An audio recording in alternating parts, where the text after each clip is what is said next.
This is the LowcoSports Lowdown podcast. Here are your hosts, Justin Jarrett and Wes Kerr. Look who's back again. We got Max back, Justin Jarrett, Wes Kerr, and Max Arraj fresh off the road, rejoining us here on the LowcoSports Lowdown Tuesday night edition. The teams are dwindling, but the stakes are rising all the time. So not a lot of games to talk about tonight, but the stakes are high. We're in the playoffs, or win or go home time, and Wes, you are coming in hot. Deep in the playoffs, yes. You came in hot from the Land Shark Park tonight, the tank over at May River, where the Sharks kept rolling. And by the way, I was right. I called it. Olivia Nagel. Yeah, Nagel. And not just coming in, but she went the whole way. The complete game shutout in a 3-0 win. And she was fantastic. 6 strikeouts, picked up a couple of really efficient outs, and found the strike zone early and often in this game, and just was very polished. And, we talked about who's going to start. Would they play Caraballo again, or would they go to Nagel and to give a look that Lucy Beckham hasn't seen? And that's exactly what they did. And Nagel was lights out. And so great to see you have. We've talked a lot about Caraballo, but to be able to put on a performance like that from a freshman arm in a elimination playoff game is really special.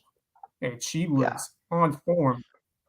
So that was an impressive job from her. But then, all the runs came early in this game for the Sharks. They got one in the first, and then Big Bull was the Ali Belcher 2 RBI double to left center, and then they're held in check the rest of the way. But those 3 runs they're able to hold up thanks to some brilliant pitching by Nagel and some tremendous defense. I'll tell you what, you got to have good defense in the playoffs. Alongside your pitching, and they had that again. Really, all these home games, so they've had strong fielders behind their pitchers, and you have to have that to keep playing, and they're doing it. So excited to see what this Maver team could do. They've been battle tested after that initial loss to North Myrtle Beach. They almost had to saw them again, but it definitely worked out in Sharks' favor that they saw Beckham instead a team they dominated, and they did as well here tonight. So excellent work by Nagel setting the tone. If you look at the box, that's 3 shutouts, 3 shutouts on a 1-run game in their last 5 games. That's really solid. 3 hits. Yeah, I think you have just like 3 hits in the game. So. And they don't, and neither one of them strikes out a ton of people. They get a lot of contact. They just play really good defense, like you said. Belcher's been swinging it good lately too. She had a big hit the other day as well, right? Yeah, she was the catalyst in both the last 2 games on Saturday against Irmo, and then again against this Lucy Beckham squad. So great to see her swing hot bats, and good to see them win without Caraballo having her best game, because despite an off night from Caraballo, who's at the plate but not pitching, other players stepped up, and really was Nagel setting the tone in the circle. And now after 4 home games in a row, they will go on the road on Thursday at Lugov, Belgium. So see if they can take that same intensity. Now you have 2 guys you can trust in the circle, whether it's Caraballo or the freshman. So I expect them to go back to Anna, but like I said, great to see that Nagel throwing a gem here in an elimination playoff game. So that's been a fun team to cover, and they still have a chance to keep this thing rolling, especially if the pitching continues as well as it has. Yeah. Lugov, would appear to be a win a bowl game. Have to play well, obviously. You have to keep doing what you've been doing. But that would appear to be winnable. And then, you roll the dice against West Florence if you can get back in there and try to beat them twice. But I think if you'd have told them at the outset that they'd still be playing at this stage, they probably would have signed up for that. Terrific run by this group. And they've got a really solid group of seniors, but also a lot of young kids that are contributing. The future looks really bright for that program. I love what Coach Lisa has done over there in the couple seasons she's been at the helm. And it started with, Sean Gleason really built it up. And now Lisa has done a Kylie good was job. a big part of that, but they're only losing 2 key seniors this year. Pretty much everybody else is coming back, so they're going to have a lot to build on into next year and beyond. Obviously, Carabao is a big loss, but Nagel, and hopefully they can get that second arm as well developing. But they're set for a couple of strong years ahead. Yeah. And, And by I'm the sure way, they have more coming up. right. Yeah. So Speaking of some softball news and Anna Caraballo, she was one of several from the area named to the South Carolina Coaches Association of Women's Sports All-Star teams. You got Kylie Rast from Buford, of course, Haley Maroney and Brooke Crosby from Battery Creek, Anna Caraballo from May River, and Bailey Cox from Colleton County, and Reagan Kelly from Bluffton, all making that team. So that's fun, man. That's a bunch of our kids, and a lot of them have played together, playing travel ball coming up, Bad Cats. So that'll be cool for them. One last hurrah in high school. Good stuff. So yeah, Sharks at Lugoff Elgin on Thursday. So Thursday. Sharks alive. Sharks alive. Sharks still alive. Sharks are still alive. If they win that. Yeah, if they win that, they'll go to West Florence, right? If they win that, they'll get the and that the bracket after the championship of the pies, if you will. Right. It's a big regional. What it is. Yeah, basically. It's like a double regional. But they're the only softball team that stayed alive tonight. South Florence got Colleton County 15-0. So that's the end for the Cougars. They had a solid run. I think they kind of expected it to fizzle out a little bit earlier than it did, but they had a good run through the backside too. So that was a fun team as well, and they'll continue to be a fun team. But certainly we'll miss watching Bailey play. She goes hard. But man, they got the younger Holmes girl, Brooklyn. She blasted one the other day, and Oxnard. They're still going to have kids who can hit. I don't know where they are and if they have a pitcher coming, but that's obviously key. You got to have that young pitcher coming up through the pipeline. But Skis of softball, I haven't seen anything on their tournament yet, but I haven't looked that hard. There may be something out there, but that should be coming up as well. But on the baseball diamond, some news, first of all, from last night. We were correct in believing that Buford game was going to be called official. And it took time for the word to get out this morning, but that was in fact the case because Buford was batting in the bottom of the fifth. They had just scored 3 to take the lead. Jaden Andrews with a double to tie it up, and then Gunnar Hollingsworth knocked in 2 with the double to take the lead, and then the rain out came. So I think the initial thought was, as Mullis mentioned, like in the past, the rule had been that you would resume it in the playoffs, but I guess that was changed at the executive level at some point. And so that rule was new, and it seemed like they weren't the only ones who weren't sure about that last night. So kind of took the state by surprise a little bit, I think, and a lot of people were figuring that out in real time. But yeah, Buford with the lead through 5, essentially, they don't have to finish their time at bat with the lead. That's official game. So it's a tough way to go, both for May River and for Gilbert. But it's been part of the game for as long as I can remember too, that sometimes it gets rained out and they played enough to call it official. You're always worried about it, right? Like you start watching the weather going, oh shoot, we've got 6 in already. It's going to be, and I mean, or 5, it's going to be official. The other thing is, the other thing is it makes it like, even if they did like try and finish that game, it makes it much tougher for the away team. Have drive back home and then drive back for wherever they're going the next day. So I think and I think that's the smart decision, but I think that's the rationale behind the rule. But if that is the sole rationale behind the rule, then I think you probably should add some kind of caveat for within a certain radius. Yeah, like that travel was not the reason not to play the rest of that game. Yeah, that game, it made sense for Gilbert, but not so much. Yeah, that game made sense. The Bluffton May River game, I thought for sure they were going to be like, okay, we'll finish this tomorrow, because they're only 15 minutes away from each other, so it's not like it's. Yeah, it'll be interesting to see if that's revisited after this season. Yeah. it's one of those things that maybe you don't foresee, but then it happens and you go, what do you do with this? Yeah. Yeah. But then are you going to allow the other teams to opt in? Because Gilbert would have happily come back down here to play the rest of that game. I promise you. Yeah, but at what cost? Like a strict rule. I mean, it's just hard because what line you drawing in terms of okay, this team's too far, this team's closer. It's just can be messy situation. Yeah, because I mean, those kids would be worn out, especially like the Gilbert kids. They'd be worn out by the next game. I guarantee you, they would not care. They wanted to come back and play the rest of that baseball game. Yeah. Yep. Well, the good thing is they wouldn't if they would have remade the game up tonight. I don't think if Gilbert would have won, let's just say they won. I don't think they would have had to play again until Thursday, right? So they would have had a day off, correct? No, in that setup, they run it right back. In the 3A setup, they run it right back. So they would have played again.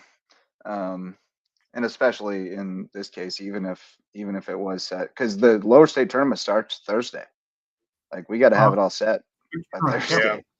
Yep. So Buford awaits. They're advanced to lower state. They drew the short end of the draw there because they got their first two games on the road. It's just the way the H's worked out in terms of the. But I think seeding. I think seeding factors into that. Right.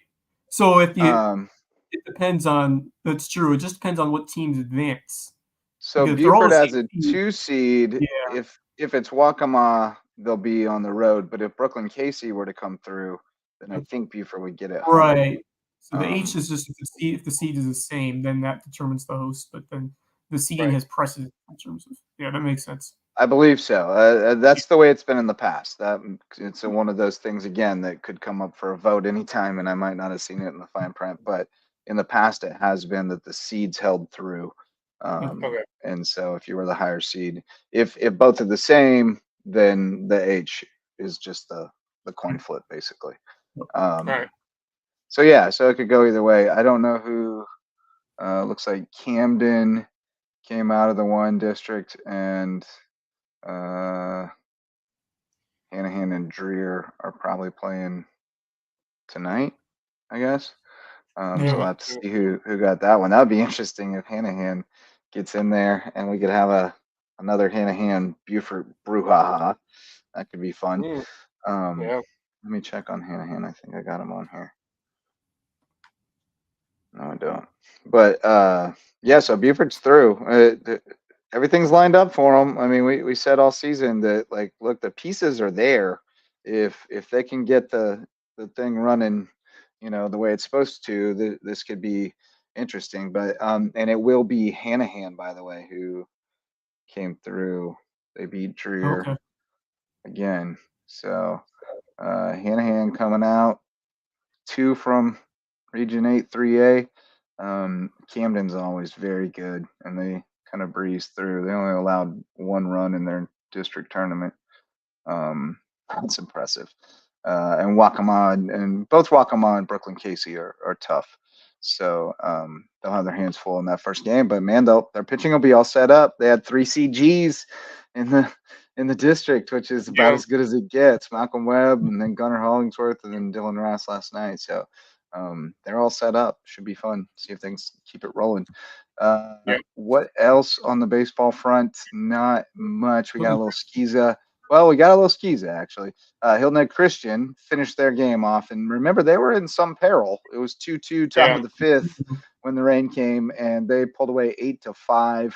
And then Patrick Henry cruised 11. Didn't cruise. They were up big, but then it got kind of dicey. 11-7 over Calhoun. Dorchester and Carleton Prep was a 1-0 game in the 4th last night, and Dorchester broke it open today and won 11-1. So PHA and DA up 1-0, trying to get to the finals. Hildner Christian stays alive, and now they get to go to Williamsburg tomorrow. So rematch on tap. Win twice. Cody Bratt with the 2-run homer to put them up 7-5, and then they just didn't look back after that. So they came out playing much better today than they did yesterday. I mean, the offense was there, but I don't know if the defense or the pitching just wasn't there yesterday, allowing, to keep the game that close. But, I think Florence Christian kind of figured out after that first game against Illinois Christian how they play and how to, oppose that. So, good win for Christian Academy, but they still have a fight. They still have a fight in Williamsburg Academy left. I mean, it's not once, but twice they got to beat them. So. And that second game, wherever the neutral site game is, if they can win, I believe it's tomorrow, right? Yeah, it should be tomorrow, and I suspect I'll see the Blackburn kid again. Unless they try to hold him back for the next round.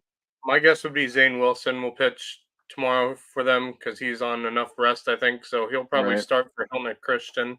It didn't help that Crosby went 30 pitches in the first inning yesterday. They did a good job of working counts and that kind of put them behind the 8 ball on pitching, but getting some offense early today when they resumed was big because then that takes the pressure off a little bit. So you got Zane Wilson, you got Hayden Brooks as well. I don't know if they want to go with Hayden Brooks again after the tough first inning or so that he had. No, you got to go back to him. But I think if you put him, I think you can put him like in a must-win game. You could use him in relief. He's your guy. He had one rocky start. It's not a big deal at all. I think Zane, right back to him. But I think Zane I would probably start Zane if he's on normal rest. I think Zane will start tomorrow, and then Hayden Brooks might be available to relieve. I don't think Cody Bratt will be available tomorrow.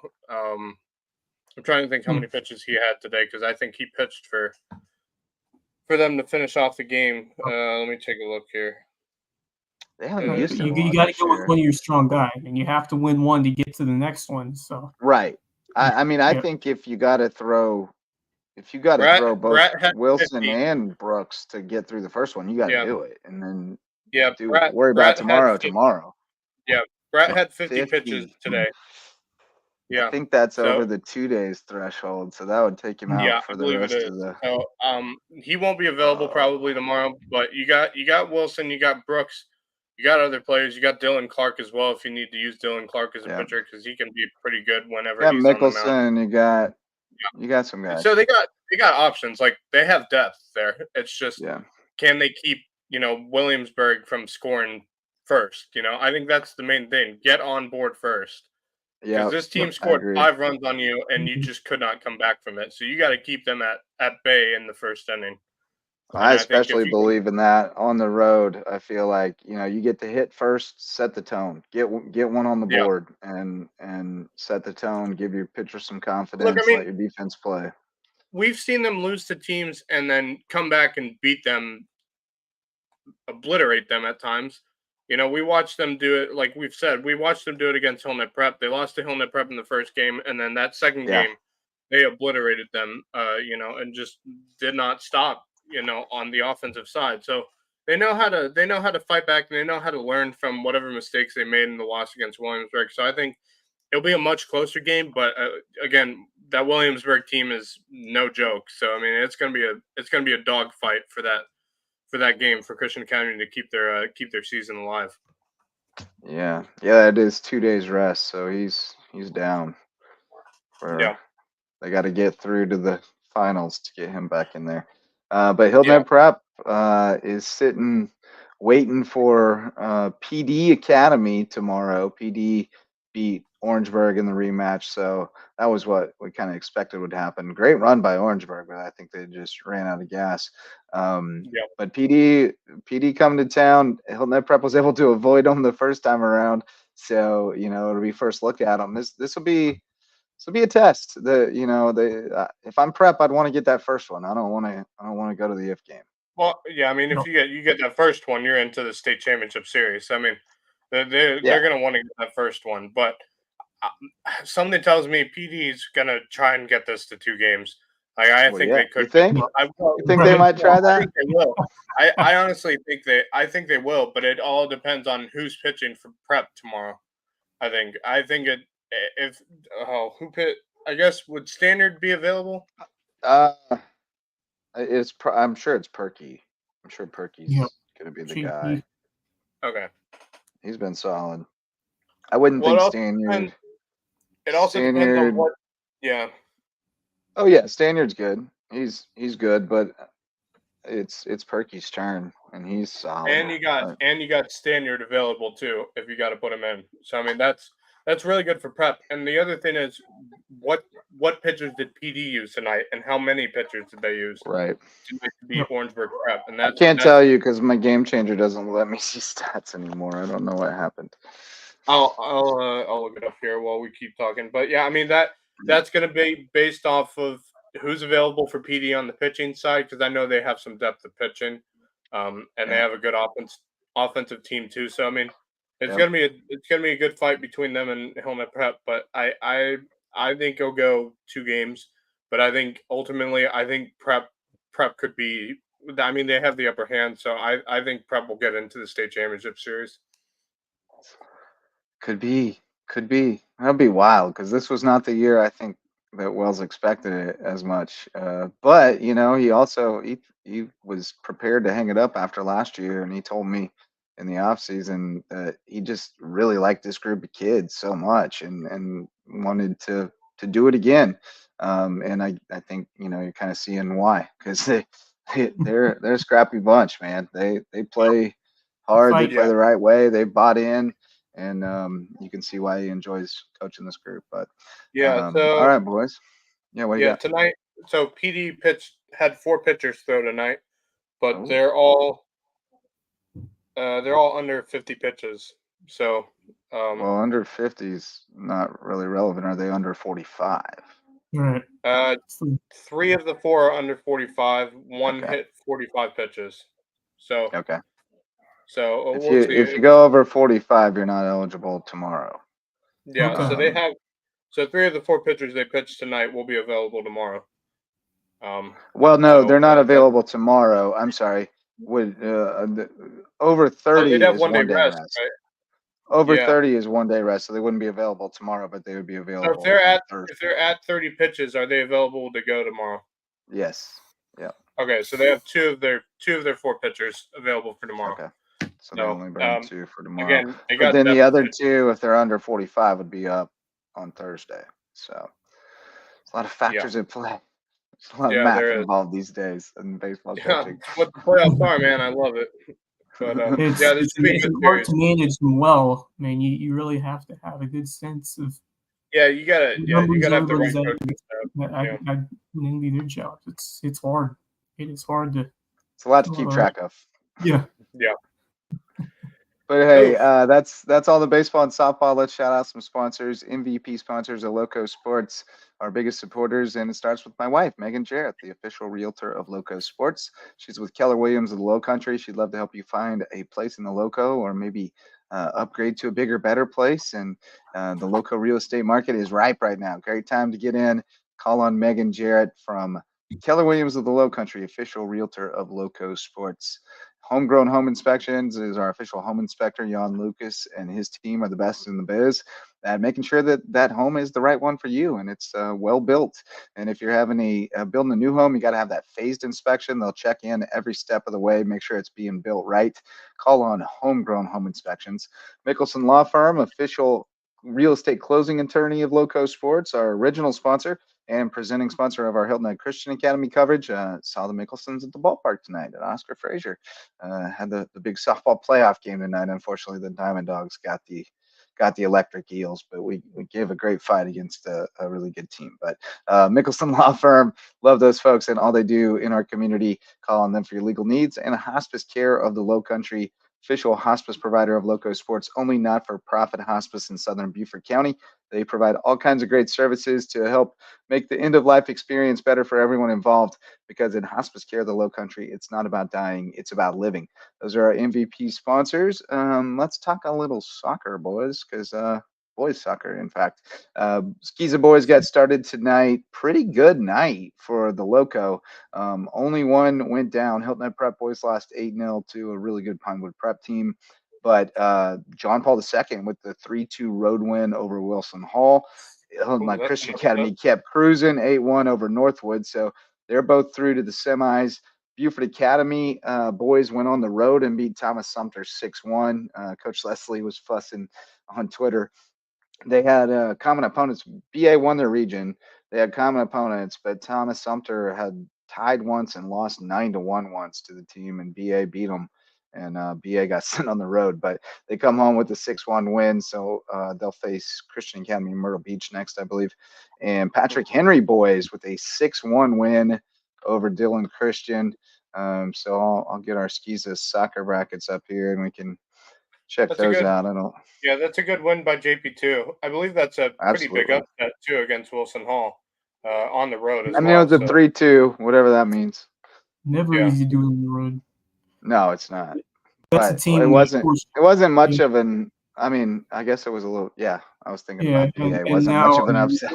Josh Fox there anymore. He's at Bluffton, and that program has continued to play well and skis the 3A, where you've got a couple of strong teams throughout.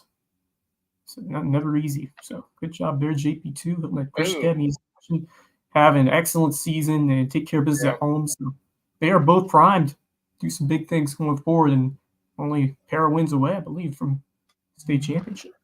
Yeah, I mean, Hilton Christian. I'm trying to see who they're going to have next. If First Baptist got could we have a double we could. It's in play. Trying to see First Baptist. I don't even see them on here. I don't know. We'll have to find out score later, I suppose. But HHCA will be at home on Thursday. So big semifinal game. JP2 will go on the road to Pinewood. So we'll have to get a report on that one. I got the score here. First Baptist beat Florence Christian 8-1. Okay, same score as HHCA. So that should be a good Donnybrook on Thursday. Should be a good one. Definitely have to try to check that out. Hilton Head Prep girls obviously advanced. We talked about that last night. I don't know who won that Spartanburg Christian, Palmetto Christian game. Max will look it up though. Yep. And Christian Academy of Myrtle Beach against JP2. So Golden Warriors on the road tomorrow night for that one. But yeah, as you mentioned, Wes, possibility for a all Lowco final there as well. Ooh. That'd be fun. Yep. That's the 3A.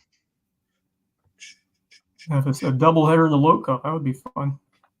That would be fantastic. I'm not sure what they'll do in terms of. Yeah, I'm not sure what they'll do in terms of.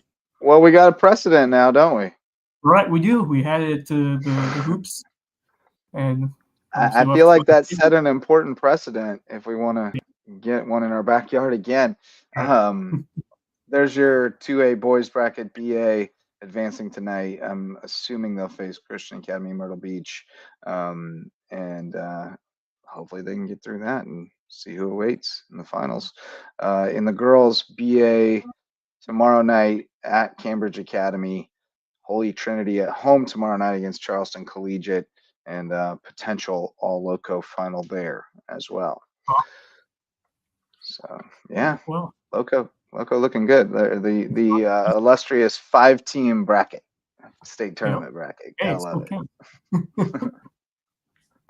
Gotta love it. So yeah, that's the soccer tonight. And that's it, boys. It's dwindling. Not a lot going on. But tomorrow, and the high school league state singles tennis was supposed to be yesterday and today, but I can't find any evidence of it having occurred. So on the website, so I don't know what's going on there. But tomorrow night we'll have Bluffton at Lucy Beckham in baseball, as well as PD at Hilton Head Prep, and Hilton Head Christian Academy at Williamsburg. We gotta add that one. We'll have Patrick Henry at Calhoun, Dorchester at Carleton Prep, and then second round of girls soccer for Skeeza. Hilton Head Prep at home, JP2 on the road, BA on the road. The Hilton Head girls game, of course, on Thursday because of the baseball play on Wednesday. Right. Good call. Prep girls that off of there now. That is right. Good call, sir. Because they use part of the same field. Right. You can't have both games going on because you got some home runs. It would be interesting to see, though. Good luck. Good luck in the outfield. Yeah. Yeah, that would be a problem. So, all right, we got the schedule updated. So let's shout out some more sponsors. We may have a shorter show tonight, or we may just end up bantering about all kinds of other stuff. We'll see. Varsity sponsors of LowcoSports, DDS Web Design builds, hosts, and maintains websites for businesses and nonprofits to get results. So you need to get found online so you can do more and think bigger. Go to ddshhi.com. The Parker Law Group serves legal needs across Colleton, Hampton, and Jasper counties, and they've jumped on board to help us continue to expand our coverage in those counties and shine a light on more deserving teams and student athletes around the Lowco. Reverence Wrestling Club is our official wrestling sponsor and the presenting sponsor of the Lowco Grind. If you want to take your skills on the mat to the next level, get over to Reverence Wrestling Club. And Dr. Ambrose Cole, the official chiropractor of LowcoSports. You can find him at Rooted Living Wellness, and he'll get you feeling right, mind, body, and spirit. Those are our varsity sponsors. What do you boys want to talk about? What's going on in your world? Max, how was your time in Ohio? It was good, man. I did a couple fun things. Went and got some Toledo Mud Hens merch. Nice. Go Mud Hens, man. Love that team. A great ballpark too. For those of you who've never seen that field, go look it up. It's a really nice field. Probably one of the best fields in all of AAA baseball. So I always have fun. Unfortunately, I missed them because they were out of town for the entire week and weekend. But they came back and played, I believe, tonight. But I was hoping to get to a game, but then. But yeah, I had some fun. Spent time with family I haven't seen in a few years, and it was fun. It was great to get back up to Ohio. I always love going back up there. So a good time of the year to go too. Great weather this time of the year up in Ohio. So I enjoyed it, man. Good deal. Yeah, that's a lot of fun. Go ahead, Wes. Yeah, I've never ventured up to Ohio. I know there's a lot of it's a very noticeable area from this. Speaking of Ohio, the Cavs getting into round 2. Man. Oh yeah. You a Cavs fan? You are. No. Oh, you're not. Okay. No, dude, I thought you were. I'm a Hawks fan, man. I'm a Hawks fan. Speaking of Ohio, actually, I got something. You triggered something for me. BJ Payne's from Ohio. Oh yeah. And he made a couple announcements today. The first couple of camp coaches for the All-American Football Camp, which is coming May 17th through 19th for grades K through 8. This is a great event, man. He's already, he had to come out swinging with the hometown kids. Poona Ford, currently a Los Angeles Charger, unfortunately, but formerly of the Buffalo Bills and Seattle Seahawks, will be coming back, of course, and as well as Jalen Sneed, Nuke from Notre Dame, has been announced, and there will be many more to come. He's always got a bunch of big names on the list, but he's also a good marketer. He knows how to build the hype, so he'll leak them out. They're like begging to come back. Right. Even like some of these other guys that are not Lowco bred, they love to continue to be part of this. And it's fun to see them. A bunch of them train with Kasser too. In the NFL. Which I promised you Kasser at some point, but Kasser's like, bro, 10 o'clock. He gets up at 4:30 in the morning. So once these playoffs wind up, we'll fall back a little bit and have a little earlier time so we can get some intriguing interviews going during the summer. But it always brings a ton of guys from Ohio State, from Clemson, from Georgia, from all over the place. Big time names, guys that are now playing in the NFL, have been coming since they were in college, and so it's always a really cool event. And if you got a kid who loves football, or really it's really a skills, more of like a fun skills camp type thing. So introduction to some fundamental stuff. So even if you haven't played football before, I think if you've got a kid who's athletic and enjoys the game, it's a great opportunity. And they're kids of all ages, boys and girls. I mean, it's for everyone. There isn't just kindergartners. Obviously, they're not playing tackle football. Right. But the fundamentals, the skills you need to be a successful player, just a successful athlete. Doesn't have to be. Right. I know it's football, but like the skills are they transfer no matter what sports you're playing. Yeah. It's cool to see all these young boys and girls as well in this camp, and they had a ton of fun. Getting girls flag football. We need that. Yes, I know Georgia is huge with girls flag football. I'd love to see that. That would be awesome. We got some girls that would be fun to watch. Some of those track stars, especially. Whew. Yep. Yeah. But, go ahead. Yeah, but I was gonna say the counselors, they always have fun. They get into some drills and scrimmages and stuff, and they get as much as into it as the kids do. Oh yeah. The kids love it. Well, yeah, and then they have competitions, right? Right. And it's like their group of kids against another group of kids, and they get really into that. Oh yeah. That's a lot of fun. Because they are competitors at the end of the day. But what else we got happening, boys?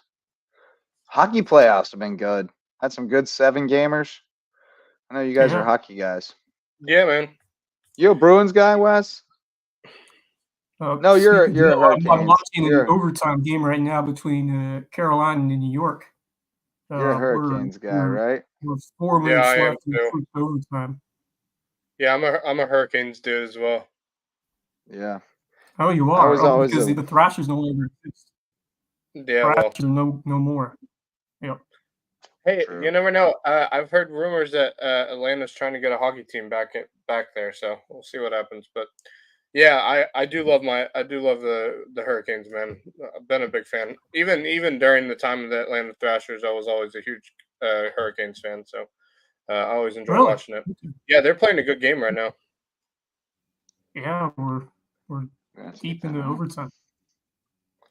I have to get that on. I had the Cubs game on, but it's over now. Oh, it is. Good dub though. Yeah. Yep. But yeah. So I haven't checked on Carmen Majenski lately. How's he doing? Is he still? I think he's injured. On rehab. Injured right now. Yeah. Yeah. I think he's currently injured right now. I did see something the other day. I don't know if he's had a rehab assignment yet, but as far as I know, he was injured. He hasn't played yet this season. Hitters soon. They said a month ago. Yeah, so he should have a playoff assignment, or not a playoff assignment, a rehab assignment. Yeah. Should be coming soon. I remember hearing in a just a notice online about it wasn't going to be as long as they expected. They thought potentially could have been like an extended IL stint, but it looks like he's close to returning. So that's good news for Carmen and Pirates, who they used him a lot this last year, and he is definitely like a mainstay in the big organization. Just the numbers, the advanced analytics can really tell you how good he's been. And this is a guy that looks like is going to be a major factor. I don't know if he'll eventually be a starter, but he's definitely found a role in one of the guys they've really turned to in relief appearances. So he's exceeded my expectations for what he's done. I knew he would eventually make it up, but just the level of success that he had just coming out of the gate in the majors, you don't see it very often. Obviously, it's small sample size, but when he's come in, I think he's going to be a closer. Yeah, I honestly think he's going to be a closer. Sure. Yeah, he's just. I mean, he's a chill dude, man. I could see him being able to handle that role. Not everybody can. And he's got the stuff. I mean, he was pitching in some leverage spots in relief last year, and I think he really responded well to the move to the bullpen. So I think I'd like to see him try to go that route before he went back to the starting route. But closer's a nice gig, man. You don't have to pitch nearly as many innings. Being a starter these days is the leverage is higher though. You got a ton of high leverage opportunities as a closer, so it's but the starting is treacherous on the old elbow. Oh, for sure. They keep just going down, dropping like flies out there. It's been rough. Yeah, it is rough. That's kind of what the game is these days. The pitcher's throwing as hard as they possibly can, and it ruins your arms. Max effort. Yeah. It's not. I mean, it is what it is. Because go tell a guy who's that competitive and that driven to not give max effort. Like when he knows the difference in effectiveness, it's going to happen. The guy that's going to throw be a flamethrower, come in Right. and exert all the effort in one inning. I mean, you normally come in the ninth, maybe you have a 4-out save, but normally it's a quick appearance, and you gotta have it or you're pulled. That's the way it goes. That's right. It's hard out there. Yeah. What else we got? I'm trying to find some more topics of conversation, but I'm Yeah. kind of striking out here. Yeah, it's getting to be the last The few. dregs. Yeah. Yeah. So I've looked everywhere. I cannot find that Palmetto Christian Spartanburg Christian score. Oh, really? Gotta love it.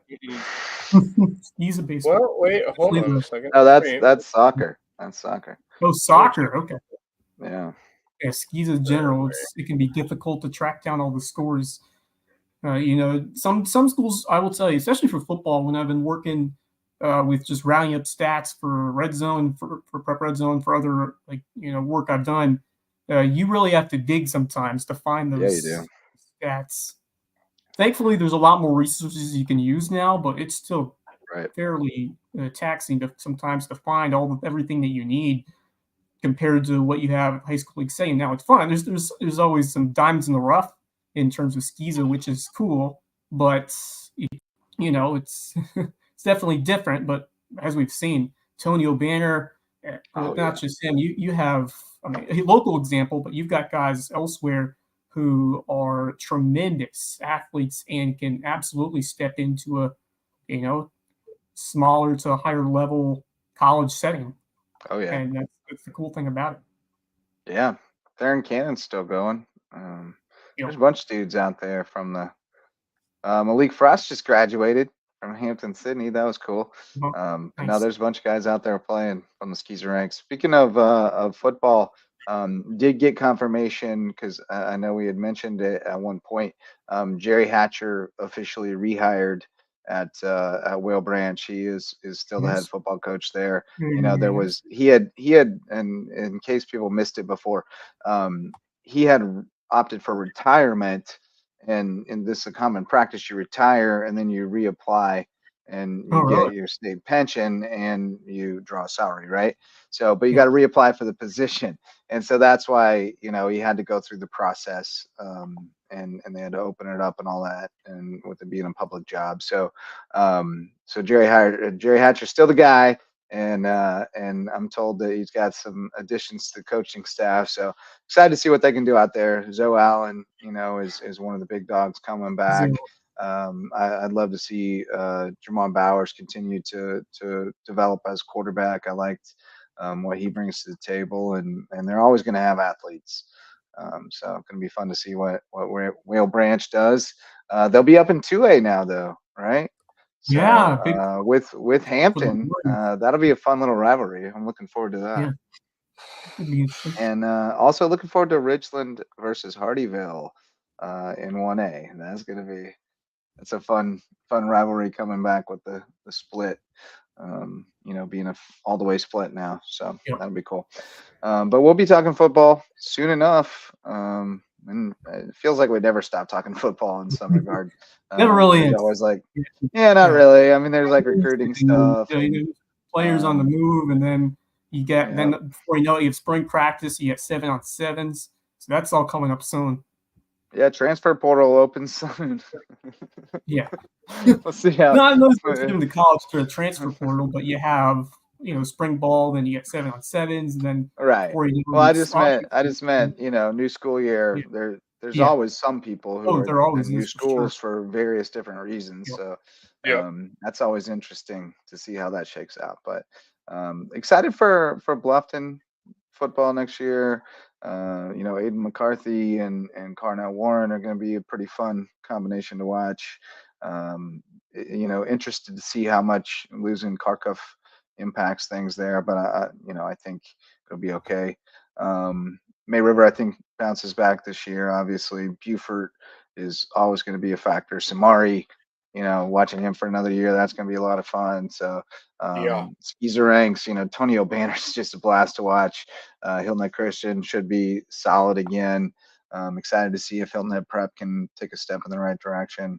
Patrick Henry reloading, they lose a lot, but but they've got a good culture there. So definitely excited for fall. It's going to be good times. Yeah.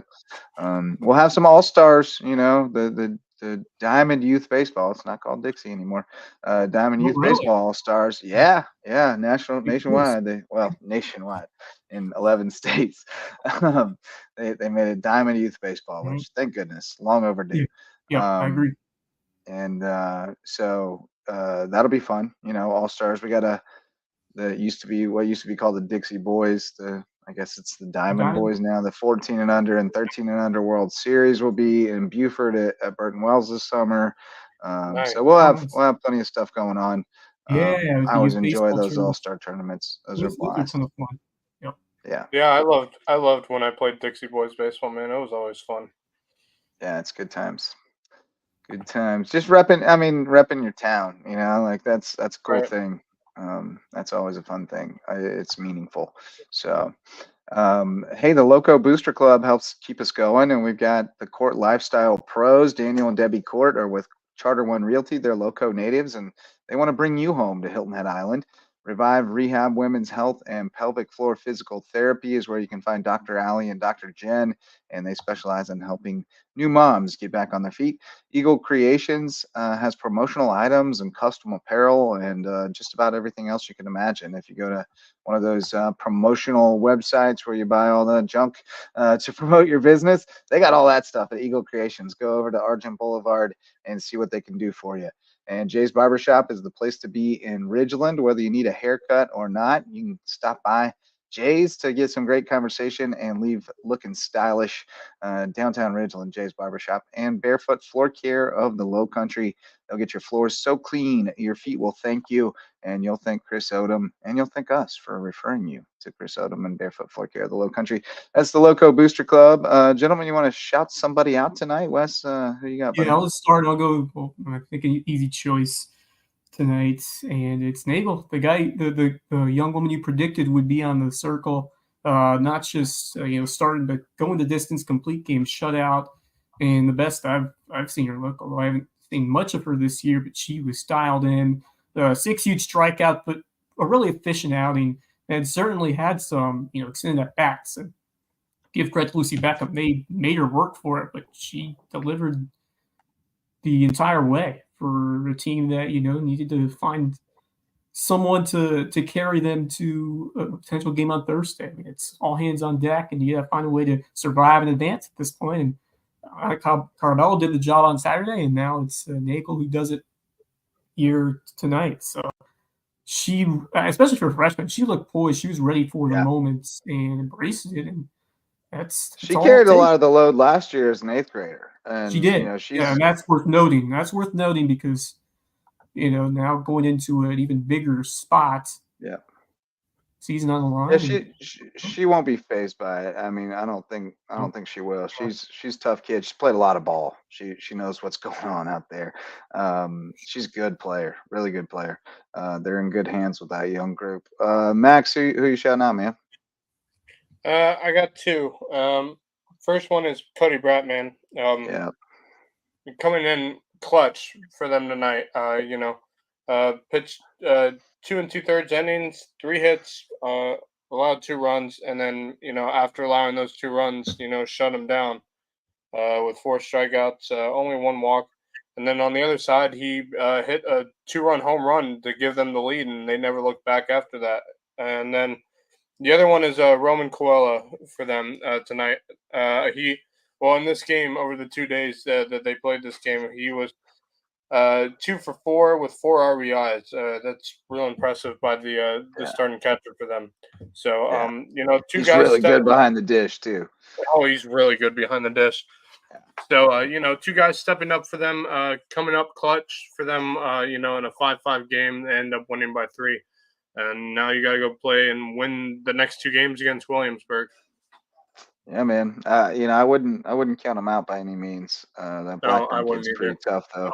But they just got to bring energy. They were flat that first game against them. They got to bring energy from the jump and get on them early. And the score was not really indicated.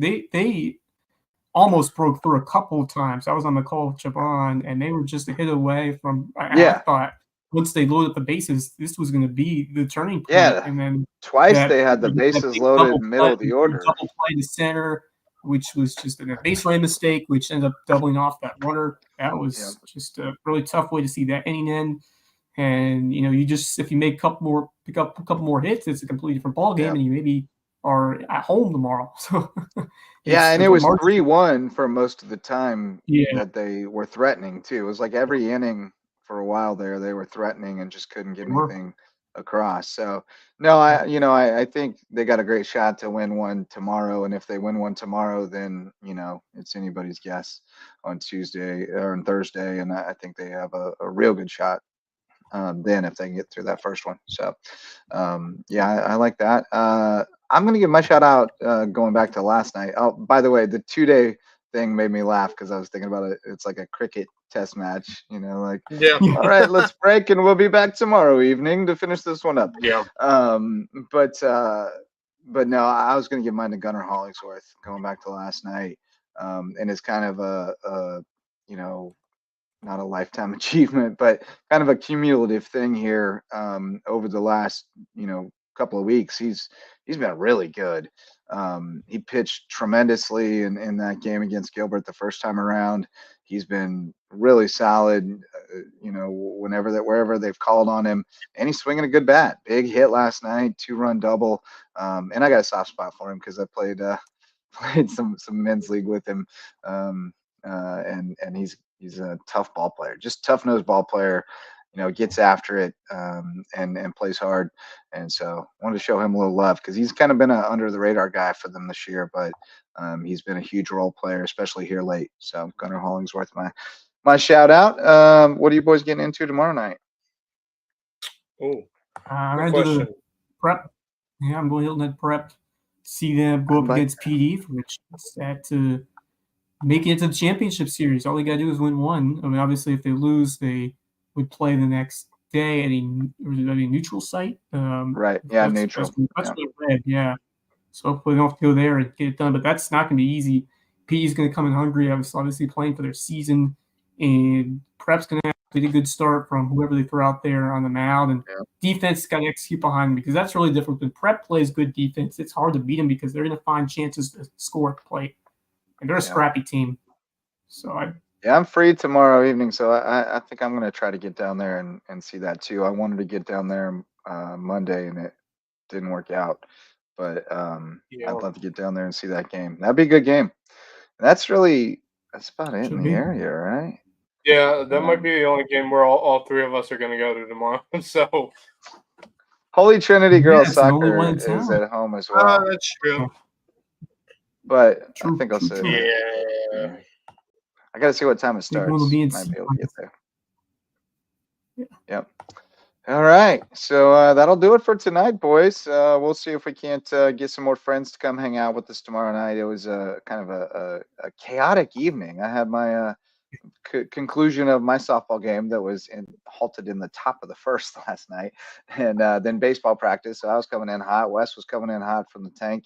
And Max was coming in hot from Ohio. So we got the people up to speed on what's happening in the Loco sports scene. And we'll be back tomorrow night to do it again. Thanks to all of our sponsors who make it possible, as well as all of you who show up to listen or watch. For Wes Kerr and Max Arraj, I'm Justin Jarrett. We'll see you tomorrow. Until then, go Loco.